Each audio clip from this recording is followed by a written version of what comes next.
নমস্কার বন্ধুরা, নবদিগন্ত চ্যানেলের পক্ষ থেকে আপনাদের সকলকে জানাই স্বাগতম।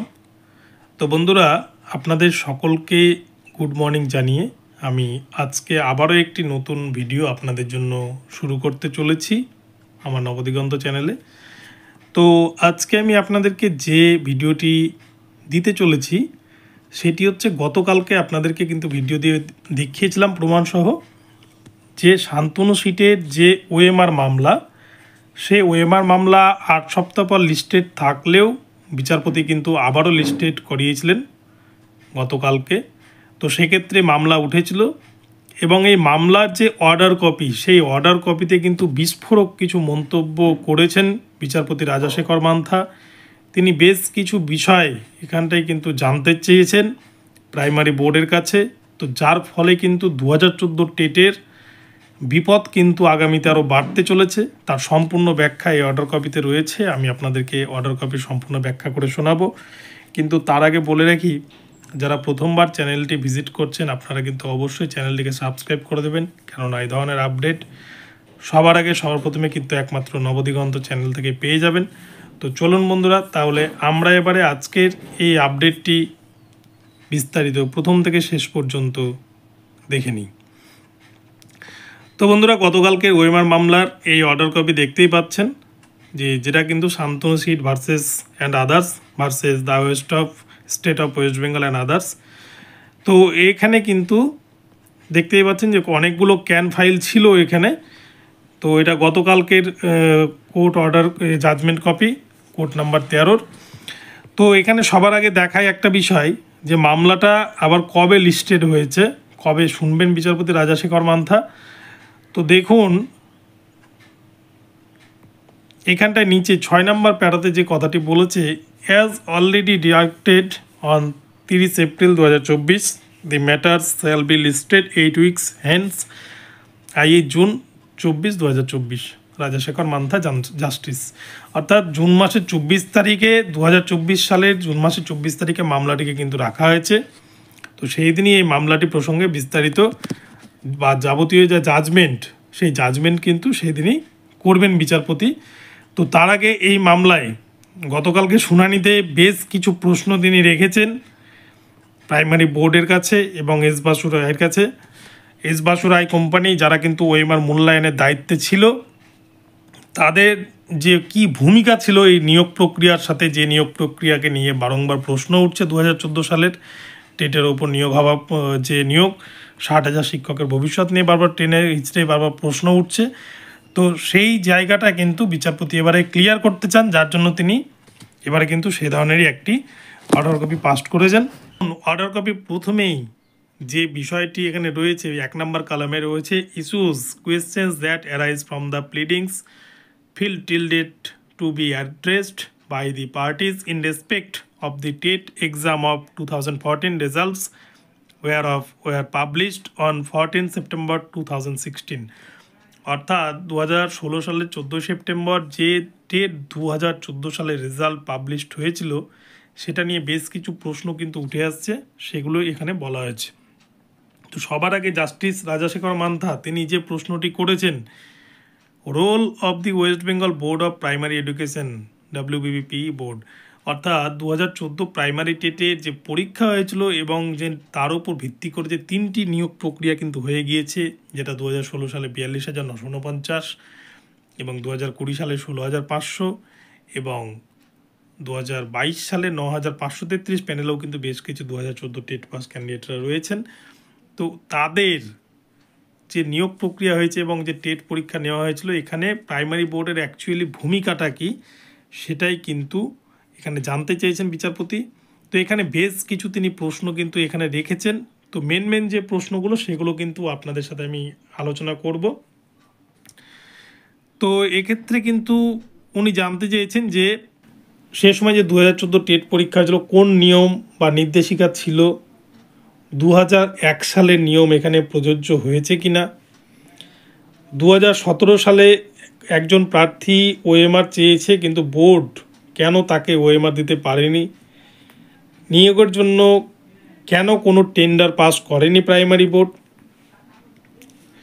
এস বাসু রায়কে যখন দায়িত্ব দেওয়া হয় সেক্ষেত্রে তার আগে কোনো টেন্ডার কেন ডাকা হলো না, এবং টেট 2014 যে নির্বাচন করা হয়েছিল অর্থাৎ ক্যান্ডিডেটদেরকে যে পাস ফেল করানো হয়েছিল তার নির্বাচনের ভিত্তি কী ছিল, এবং সিবিআইয়ের কাছে West Bengal board of primary এডুকেশনের কতটা আশ্বাস রয়েছে বা তাদের অবস্থানটা কি অ্যাকচুয়ালি, এটা কিন্তু জানতে চেয়েছেন বিচারপতি।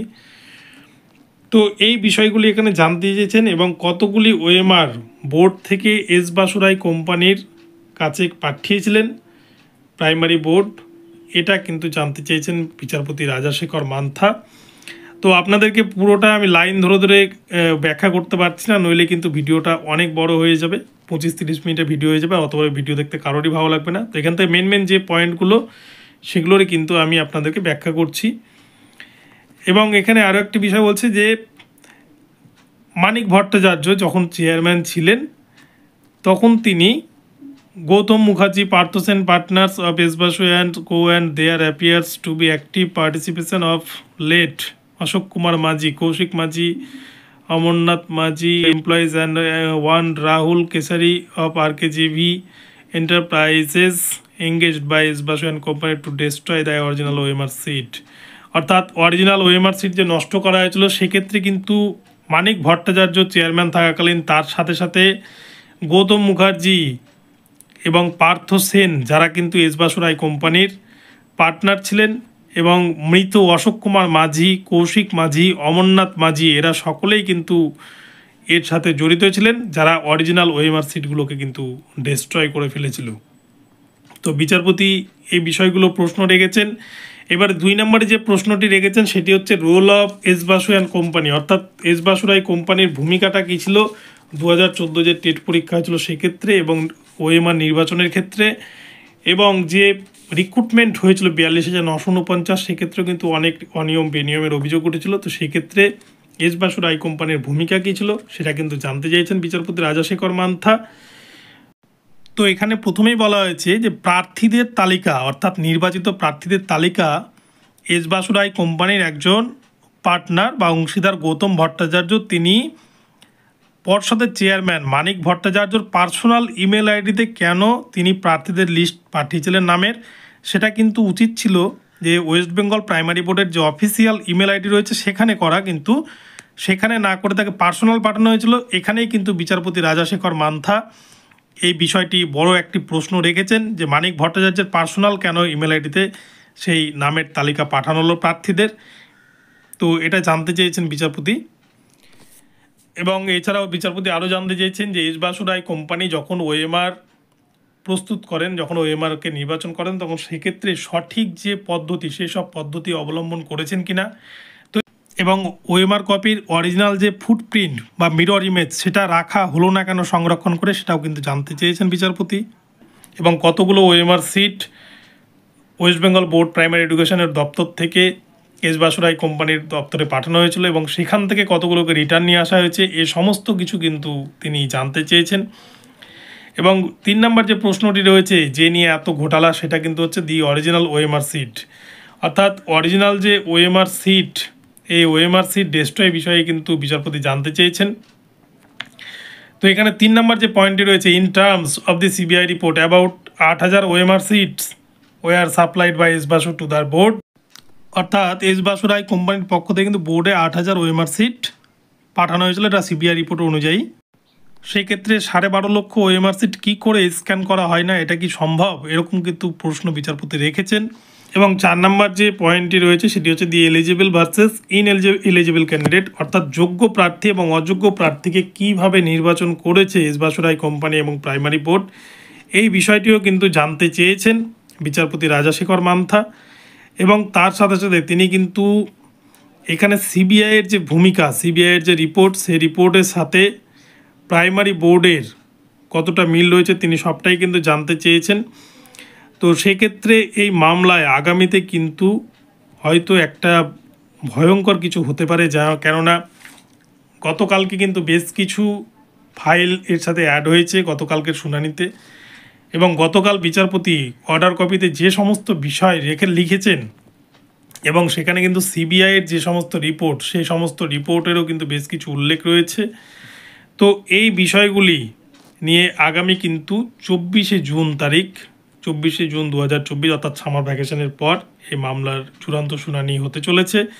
তো সেক্ষেত্রে কি হতে চলেছে এক্ষেত্রে এটাই কিন্তু দেখার, কেননা অর্ডার কপির যে সমস্ত কোশ্চেনগুলো করেছেন বিচারপতি সেক্ষেত্রে কিন্তু বেশ কিছু ভয়েরই ব্যাপার। 2014 টেট কিন্তু পুরোপুরি বিপদমুক্ত নয়, কেননা বেশ কিছু প্রশ্ন বিচারপতির মনে জেগেছে সিবিআই রিপোর্ট দেখে। তো তার ফলে কিন্তু তিনি যে সমস্ত প্রশ্নগুলো রেখেছেন এতে হয়তো আগামীতে প্রাইমারি বোর্ড এবং 2014 টেট পাস বঞ্চিত ইন সার্ভিস সকলেই হয়তো বিপদে পড়তে পারেন। তো দেখা যাক আগামীতে কি হয় এ সম্পর্কে। তো বন্ধুরা, ভিডিওটি আপনাদের যদি ভালো লাগে তাহলে চ্যানেলটিকে সাবস্ক্রাইব করবেন এবং এ ধরনের আপডেট প্রতিনিয়ত সবার আগে প্রথমে পেতে আপনারা চ্যানেলটি কিন্তু ফলো করতে থাকবেন। ধন্যবাদ সকলকে, সকলে ভালো থাকবেন, দেখা হবে পরবর্তী ভিডিওতে।